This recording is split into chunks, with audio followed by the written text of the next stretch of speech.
तो बहुत स्वागत है आप सभी का एक बार फिर से खंडवा डिफेंस फैक्ट पर। आज की इस वीडियो में हम लोग दो खबरों को डिस्कस करने जाएंगे। एक खबर जहां पर हमारे एमका विमान के स्टेल्थनेस से जुड़ी हुई होगी, तो वहीं पर दूसरी खबर में हम लोग ये जानेंगे कि शिप बिल्डिंग के क्षेत्र में अब भारत ने फाइनली चाइना और साउथ कोरिया जैसे देशों को रिप्लेस करना शुरू कर दिया है और एक मेगा ऑर्डर फ्रांस से हासिल भी कर लिया है। तो चलिए देर न करते हुए दोनों ही वीडियो को शुरू किया जाए। आप बस इसी तरह की वीडियोस के लिए चैनल को सब्सक्राइब करके नीचे हाइप का ऑप्शन मिलेगा, उसे जरूर प्रेस कर दीजिएगा। तो यार आगे बढ़ने से पहले मैं आपसे एक निवेदन करना चाहूंगा कि अराटा ऐप पर जाकर हमारे इस पेज को जरूर ज्वाइन कीजिए। सिंपली आपको यहाँ पर जाकर सर्च करना है खंडवा वाला, उसके बाद आपको हमारा पेज मिल जाएगा, वहां से आप इसे ज्वाइन कर सकते हैं।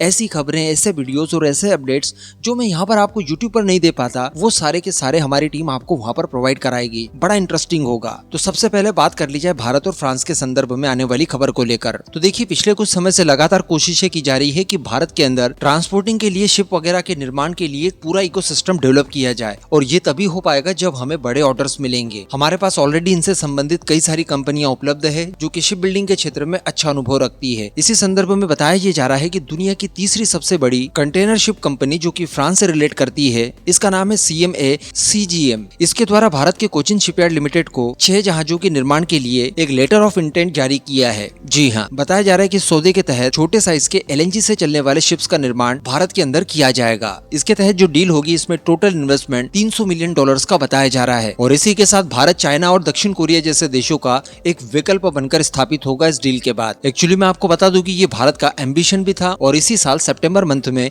कैबिनेट द्वारा 69,725 करोड़ रुपीस का एक पैकेज भी जारी किया था, जिसके तहत शिप बिल्डिंग के क्षेत्र में भारत के अंदर एक पूरा बड़ा इकोसिस्टम तैयार किया जाए, ताकि भारत के अंदर छोटे से लेकर मीडियम और बड़े साइज के जहाज भी आसानी से निर्मित किए जाएं। तो कहने का मतलब, जो तैयारियां हम लोगों ने की, जो हम लोगों ने कल्पना की, उसे अब साकार करने का समय आ चुका है। अपने आप में ये बहुत बड़ी खबर मानी जा सकती है। निश्चित तौर पर हम भी जिन देशों से बड़े व्यापार करते हैं, उन्हें बड़ा फायदा पहुंचाते हैं, उसके बदले हम भी हमारी शिप बिल्डिंग कंपनियों को इन्हीं देशों से लाभ दिलवा सकते हैं। अब इसके बाद हम लोग बात कर लें एमका के फील्ड में। IDRW की तरफ से दरअसल एक खबर निकल कर आई है एमका की स्टेल्थ कोटिंग को लेकर। जी हाँ, बताया जा रहा है कि एमका फाइटर जेट को स्टेल्थ बनाने के लिए ग्रीन कोटिंग को शामिल किया गया है। इस ग्रीन कोटिंग की खासियत ये है कि ये पूरी तरह से हानिकारक, केमिकल फ्री है, यानी इसमें किसी भी तरह का कोई हार्मफुल केमिकल इस्तेमाल नहीं किया जाता। नेचुरल तरीके से इस कोटिंग को तैयार किया जाता है, तो इसे आप इको फ्रेंडली स्टेल्थ कोटिंग भी कह सकते हैं। बताया जा रहा है कि ये स्टेल्थ कोटिंग आपके फाइटर जेट को एक तरह से इनविजिबल बना देगी,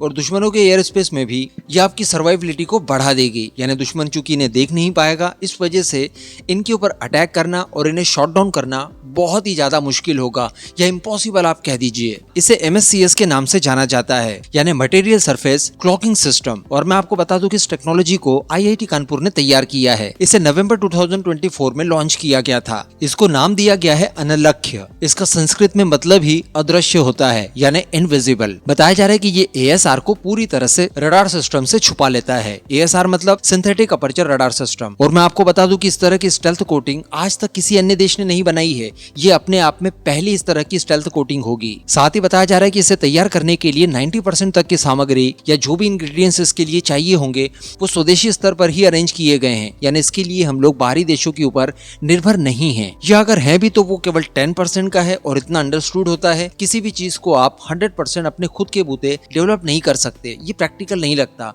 कुछ चीजें आपको बाहर से इंपोर्ट करनी ही होती है, लेकिन वो न के बराबर है। तो अल्टीमेटली काफी बड़ा डेवलपमेंट है। साथ ही एमका की टाइमलाइन की अगर बात, तो मैंने आपको 2-3 दिनों पहले ही बताया था कि कई सारी प्राइवेट कंपनियां अब इसके निर्माण के लिए तैयार हो चुकी है। लेटेस्ट नाम अडानी डिफेंस का निकलकर सामने आया था। इसी आधार पर बताया जा रहा है कि 15,000 करोड़ रुपयों के इन्वेस्टमेंट के साथ इसके प्रोटोटाइप तैयार किए जाएंगे। मई 2025 में ऑलरेडी इसके डेवलपमेंट को लेकर मंजूरी सरकार की तरफ से मिल ही चुकी है। फंड वगैरह भी आवंटित कर दिए गए हैं। तो अब प्रोटोटाइप निर्माण करके इसके फर्स्ट फ्लाइट वगैरह कंडक्ट किए जाएंगे। साथ ही कई अन्य तरह के टेस्ट भी कंडक्ट किए जाएंगे, जिसके बाद वर्ष 2034 में फाइनली इसे प्रोडक्शन में उतार दिया जाएगा। अब इन दोनों खबरों को लेकर आपका क्या मानना है, नीचे कमेंट करके जरूर बताइएगा।